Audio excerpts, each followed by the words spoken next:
आज एनएसयूआई हरियाणा के पूर्व प्रदेश महासचिव कृष्ण अत्री ने प्रेस वार्ता करके कॉलेज से किए गए निष्कासन का विरोध करते हुए कॉलेज प्रशासन, शिक्षा विभाग तथा हरियाणा की भाजपा जजपा सरकार पर जमकर हमला बोला। प्रेस वार्ता का आयोजन पंडित जवाहरलाल नेहरू महाविद्यालय के गेट पर किया गया। आज कॉलेज से निलंबन किए हुए करीब 59 दिन हो चुके हैं। एनएसयूआई हरियाणा के पूर्व प्रदेश महासचिव कृष्ण अत्री ने कॉलेज प्रशासन के खिलाफ अपना विरोधी मोर्चा खोलते हुए कहा कि 21 अगस्त 2023 को उन्हें कॉलेज से बिना कारण बताए निलंबित कर दिया था। कृष्ण अत्री ने कहा कि मेरे निष्कासन में साफ साफ दिखाई दे रहा है कि यह सब भाजपा जजपा के इशारे पर किया गया है। उन्होंने कहा कि जिला स्तर से लेकर प्रदेश स्तर के अधिकारियों समेत मुख्यमंत्री तथा महामहिम राज्यपाल को शिकायत की, लेकिन कहीं भी कोई सुनवाई नहीं हुई। उन्होंने कहा कि छात्र हितों में अगर जेल भी जाना पड़ा तो वो जाएंगे, लेकिन भाजपा जजपा सरकार की छात्र एवं युवा विरोधी नीतियों को उजागर करते रहेंगे। और क्या कहना है कृष्ण अत्री का, आइए जानते हैं पायनियर हरियाणा की खास रिपोर्ट में। किसी बच्चे की क्लास नहीं लगी तो शिकायत कर सकता है। वो बच्चा शिकायत करता है, शिकायत करने के बाद में ये क्या करते हैं जी, अगले दिन जिसके खिलाफ शिकायत करता है वो ऑफिशिएटिंग होते हैं। इस कॉलेज के जो प्रिंसिपल मैडम है जो अगले दिन ऑफिशिएटिंग होती है, उसको ऑफिस में बुलाती है। उनकी क्या बातचीत होती है मुझे नहीं पता। उस बच्चे के खिलाफ कंप्लेंट करते हैं चौकी में। वो बच्चा मेरे पास आता है, मैं बीइंग ए स्टूडेंट लीडर वहां चला जाता हूँ चौकी में, तो वहां जाकर के इनकी कोई ये मेरे से बातचीत करते हैं। अगले दिन फिर उस बच्चे को सस्पेंड कर देते हैं। ये मामला तब जाता है 15 दिन के लिए। ये मतलब आश्चर्यजनक बात यह है कि आप देखेंगे इसमें कि जो बच्चे जिस बच्चे ने कंप्लेंट करी हो, जिसके खिलाफ करी हो, वही उस बच्चे को सस्पेंड कर रहा है। इससे बुरी बात क्या रहेगी? इससे बुरी बात क्या हो सकती है? फिर उसके बाद में ये मामला ही रुक जाता है। जब मैं फिर एडमिशन लेने की कोशिश करता हूं तो 17 अक्टूबर 2023 को मेरे खिलाफ, 17 अक्टूबर 2022 को मेरे खिलाफ उसी समय की जो एचओडी मैडम रुचिरा होती है इंग्लिश डिपार्टमेंट की, वो मेरे खिलाफ कंप्लेंट करती हैं कि भाई मैंने पूरे इंग्लिश डिपार्टमेंट के साथ बदतमीजी करी है, इसका एडमिशन रोका जाए। यानी कि उसी समय से इनकी साजिश चल गई थी। अब जब ये 1 जुलाई 2023 से कॉलेज प्रिंसिपल बन गई है तो अब इनको लगा कि अब मेरी कलम में ताकत आ चुकी है, अब मैं इससे अपना बदला लूंगी। तो जैसे मैंने कॉलेज में अनियमितताएं देखी, मैंने कम परसेंटेज वाले बच्चों का एडमिशन देखा, ज्यादा वालों को रोते हुए देखा, अपनी मनमर्जी से एडमिशन सिस्टम चला रहे थे उसको देखा, तो फिर मैंने उसके खिलाफ आवाज उठाई, एक रिश्वतखोरी के खिलाफ आवाज उठाई। तो इसमें उन्होंने मेरे खिलाफ फिर इन्हें सबूत मिलने शुरू हो गए। इन्होंने कहना शुरू कर दिया कि जी अब कृष्ण अत्री का अब आ चुका है इसका।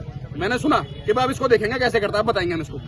तो इन्होंने पहले मैंने बताया था आपको कि 10 तारीख को, जो 10 अगस्त को मुझे इन्होंने 10 अगस्त 2023 को जो दिया था, उसमें बोला था इंडल्ज इन अनवांटेड एक्टिविटीज। उसके बाद 21 तारीख को सीधा सस्पेंड कर दिया बिना किसी कारण बताए, ना मेरी सुनवाई करी कहीं भी।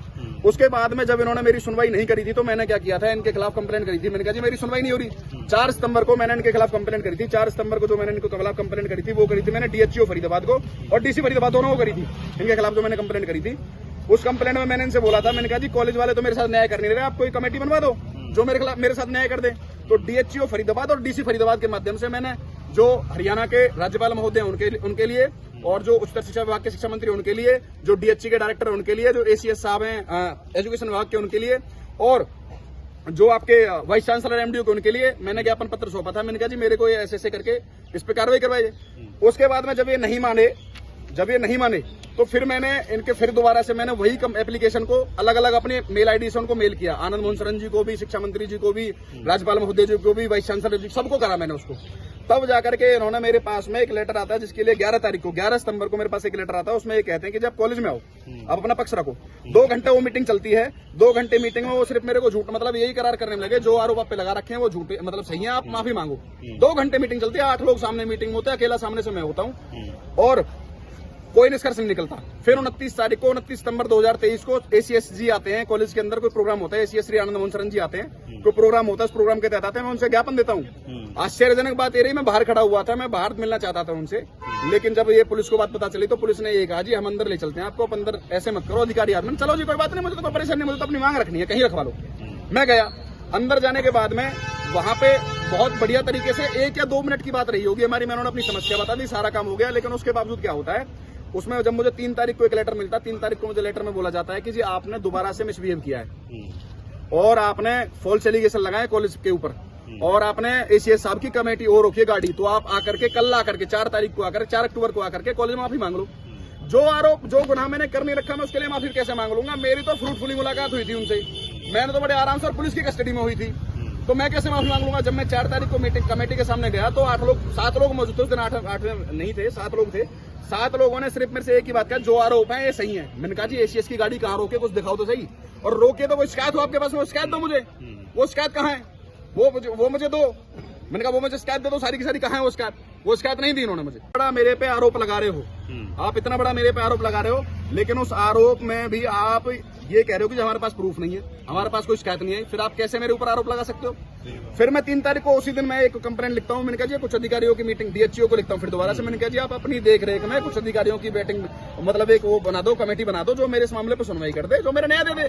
मेरे को बहुत ज्यादा दिन हो चुके हैं, 21 अगस्त से उस समय जब मैंने लिखा था कोई 42-43 दिन हो चुके थे जब मैंने 3 उसको लिखा था, अक्टूबर को लिखा था। लेकिन उसके बाद में क्या होता है, 4 को हो गया, 4 को जब मैंने उनकी माफी नहीं मांगी, 6 तारीख को उठा करके मेरे को कॉलेज से एक्सपेल्ड कर देते हैं। उसमें रीजन क्या लिखे होते हैं, कहते हैं जी मैं आउटसाइडर लेकर अंदर आता हूँ। पहले किसी पत्र में आरोप नहीं था मेरे ऊपर कि मैं आउटसाइडर लेकर अंदर आता हूँ, कोई आरोप नहीं था। मैं आउटसाइडर अंदर लेकर आके आता हूँ, मैं कॉलेज की प्रिंसिपल के बारे में फालतू बातें बोलता हूँ। मुझे 3 हियरिंग की डेट दी गई, जबकि मुझे 2 बार बुलाया गया। इससे पहले कभी आउटसाइडर का कोई आरोप नहीं, किसी लेटर में नहीं, आप देख लेना। किसी लेटर में कहते हैं कि आपको रोका गया था, फिर भी आप अंदर आ रहे थे कॉलेज में। मैंने कहा जी मेरे को तो पुलिस वाले लेकर आए थे अंदर, तब आया हूँ अंदर, उसके अलावा थोड़ी आया हूँ मैं। और आता हूँ तो मुझे कोई और भी तो काम हो सकता है कॉलेज के अंदर। ये किसी की प्राइवेट प्रॉपर्टी थोड़ी है, ये किसी की प्राइवेट प्रॉपर्टी नहीं है। ना कोई वैसा हो जहाँ पे आम लोग नहीं जा सकते, आम स्टूडेंट नहीं जा सकते, ऐसा तो कोई एरिया नहीं है अंदर, ये रेस्ट्रिक्टेड एरिया जहाँ पे नहीं जा सकते हो। और इसमें एक आश्चर्यजनक बात ये थी कि जो 4 अक्टूबर को मुझे कॉलेज में अंदर बुलाया गया था, उसकी ना एक वो बनाई थी, वीडियोग्राफी हुई थी। मैं वो वीडियो को आज 4 तारीख से आज 19 अक्टूबर हो चुका है, मुझे वो वीडियो नहीं दिया है। उस समय कमेटी के कन्वीनर थे डॉक्टर भूपेंद्र मल्होत्रा जी, भूपेंद्र कुमार जी, उन्होंने मेरे को वीडियो अब तक नहीं दिया। जबकि ये था कि मीटिंग से पहले जब भी आप ये वीडियोग्राफी होती थी, हम आपको प्रूफ के तौर पर देंगे, कल को कोई भी आरोप लगा सकते हैं मेरे ऊपर। वो नहीं दी मेरे। पंचकुला में बुलाया गया था मुझे 5 में, वहां पर 10-5 मिनट की मीटिंग होती है। और आश्चर्यजनक बात ये थी, 2 लोगों की सुनवाई थी, जैसे आरोप मेरे पे है और मैडम प्रिंसिपल पे है। तो मैडम प्रिंसिपल उस रूम में मेरे से पहले मौजूद थी, सबसे बड़ी बात तो ये। वहां जाते ही मेरे से कहते जी बताओ। मैंने कहा जी ये मेरे जो ऐसे कर रखा है, मेरे साथ इतने तरीके से, मतलब द्वेष भावना से काम किया जा रहा है। मतलब वो कहते हैं आपकी तो पिच तेज है। अच्छा। जबकि मैं बड़े नॉर्मल वे में, बड़े आराम से, आपसे तो मैं थोड़ी तेज बात कर रहा हूँ क्योंकि आपका माइक मेरे थोड़ी सी दूर है, ताकि आवाज मेरी पहुंच जाए आप तक, आपके दर्शकों को कोई परेशानी ना हो। तो ये कहते हैं, मैंने कहा जी मैं तो बड़े आराम से आपसे बात कर रहा हूँ। फिर वो कहते हैं ये मामला कैसे, चलो आपके एलिगेशन लगा, हो सकता है सही हो, आप उसकी पुष्टि तो करो, आप उसकी पुष्टि तो करो। मैंने जो आरोप लगा रखे, लेकिन नहीं, उन्होंने कहा आपको ऐसे नहीं, आप कोर्ट जाओ। मतलब आप एक चीज लगाओ कि एक स्टूडेंट को कॉलेज से सस्पेंड हुए उस दिन मुझे 53-54 दिन हो गए थे। आप कह रहे हो उससे कि जी आपने जो इतने दिन काम किया है इसको छोड़ो, आप यूनिवर्सिटी जाओ, वहां जाओ, सॉरी कोर्ट जाओ। क्या हर एक छात्र कोर्ट जा सकता है? क्या हर एक छात्र कोर्ट जा सकता है? क्या इनसे जो ये अपनी मनमानी करते हैं, जो ये तानाशाही करते हैं, क्या उसके खिलाफ लड़ सकता है? तो आपको निकाल दिया पूरी तरह से? बिल्कुल एक्सपेल्ड कर दिया मुझे कॉलेज से, नाता खत्म।